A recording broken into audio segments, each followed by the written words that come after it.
বন্ধুরা কেমন আছেন সবাই? দ্য আইটি ডক্টর থেকে আমি মেহেদি হাসান মুরাদ আজকে আপনাদের সাথে আসছি নতুন টিউটোরিয়াল নিয়ে। টিউটোরিয়াল টপিকসটি হচ্ছে আপনারা কিভাবে আপনাদের ফেসবুক পেজের ইউআরএলটি সেট করবেন, কাস্টম ইউআরএলটি সেট করবেন এবং কিভাবে গ্রুপের কাস্টম ইউআরএলটি সেট করবেন। তো আমি সেই ব্যাপারে আজকে আপনাদের দেখাবো। তো চলুন তাহলে দেখা যাক যে আমরা কিভাবে এই কাজটি করবো। তো এই কাজটি করার জন্য অবশ্যই আপনাকে ফেসবুকে যেতে হবে। ফেসবুকে আমি আগে প্রথমে আপনার পেজের ব্যাপারটা দেখাবো। তো পেজের ব্যাপারটা যেহেতু দেখাবো, তো আমাকে একটা পেজে যাইতে হবে। পেজে যাওয়ার জন্য আমাকে এখান থেকে সার্চ করে এখানে পেজে যাব। আমি পেজে যাওয়ার পর এখানে আমার এই যে এটা পেজ, একটা পেজ আমার। তো এই যে দেখতে পাচ্ছেন এখানে facebook.com/computer.home.service, এই লিঙ্কটা কিন্তু একটা ডিফল্ট লিঙ্ক ছিল ওদের। তো যাই হোক, আমি এটাকে কাস্টম ইউআরএল করছি। তো আজকে আমি আবার এটাকে চেঞ্জ করব এবং আপনাদের দেখাবো যে এটা কীভাবে করতে হয়। তো এটা করার জন্য আপনাকে প্রথমেই যেতে হবে অ্যাবাউটসে। অ্যাবাউটসে যাবেন। অ্যাবাউটসে যাওয়ার পরে যেখানে দেখতে পাচ্ছেন, জাস্ট অ্যাবাউটসে যাবেন, কি দেখতে পাচ্ছেন যে ইউজার নেম এইটা, এই জায়গাটা জাস্ট এডিট অপশানটায় ক্লিক করবেন। ক্লিক করার পর এখানে এই যে আপনার চলে আসছে এটা। আমি এখন এটাকে চেঞ্জ করে দিতে পারি হোমের জায়গায়, যে আমি সার্ভিসের জায়গায় হোম ডট,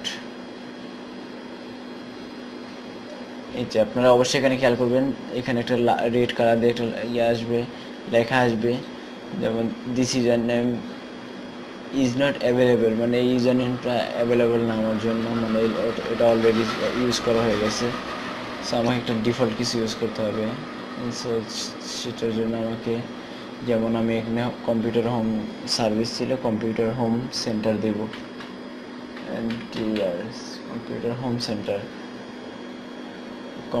হোম সেন্টার দেব। এখানে হোমটাকে একটু চেঞ্জ করে দেই, এখানে দিলাম। এটা দেওয়ার জাস্ট এইটুকু দেওয়ার পর যদি আপনাকে এখানে টিক চিহ্ন দেখায় দিয়ে বলে যে এটা অ্যাভেলেবেল, তাহলে আপনি ইউজ করতে পারবেন। এটা জাস্ট ক্রিয়েট ইউজার নেমে ক্লিক করবেন, আপনার লিঙ্কটি ইউআরএলটি ক্রিয়েট হয়ে যাবে।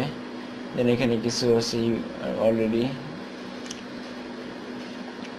যাই হোক এখানে এটা দেখবেন ইয়ে করার পর ওকে ক্লিক করেন। এখন দেখেন এই যে কম্পিউটার facebook.com/computer.home.center, আগে কিন্তু সার্ভিস ছিল কম্পিউটার হোম সার্ভিস। তো যাই হোক, এইভাবে আপনি চেঞ্জ করবেন এখানে এটাকে।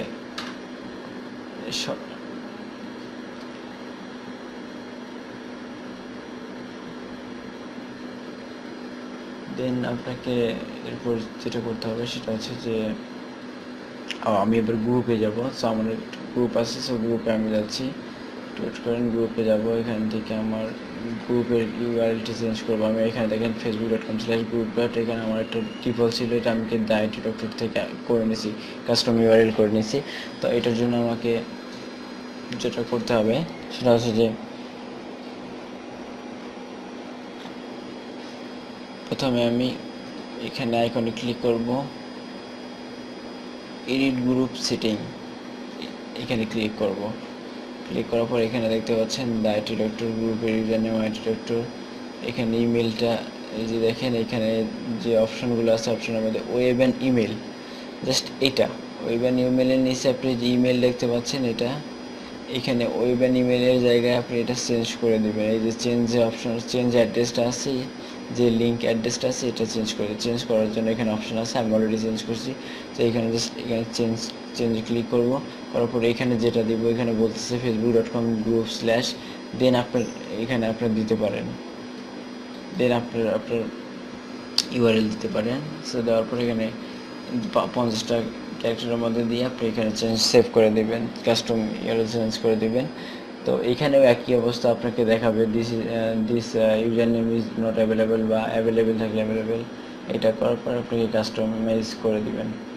এটা জাস্ট আমার আছে দেখে আমি করছি। এটা হচ্ছে আজকে টিউটোরিয়াল। তো আমার চ্যানেল ভিডিওটি যদি ভালো লেগে থাকে তাহলে অবশ্যই লাইক, কমেন্ট, শেয়ার এবং মাস্ট বি সাবস্ক্রাইব করবেন। যারা আমার চ্যানেলে এখনও সাবস্ক্রাইব করেনি অবশ্যই সাবস্ক্রাইব করবেন, কারণ আমি সবসময় বলে থাকি যে আমি এরপর আরও অনেক সুন্দর ভালো ভিডিও নিয়ে আসবো। তো সেই ভিডিওগুলো দেখার জন্য অবশ্যই আপনারা আমার চ্যানেলে সাবস্ক্রাইব করবেন, সাবস্ক্রাইব করতে ভুলবেন না। এবং আমার ভিডিওটি দেখার জন্য অনেক অনেক ধন্যবাদ আপনাদের। দেখা হবে অন্য নেক্সট কোনো টিউটোরিয়াল নিয়ে। সে পর্যন্ত অবশ্যই ভালো থাকবেন এবং আমার সাথে চ্যানেলটিতে সাবস্ক্রাইব করে অবশ্যই আমার সাথে থাকবেন। আল্লাহ হাফেজ।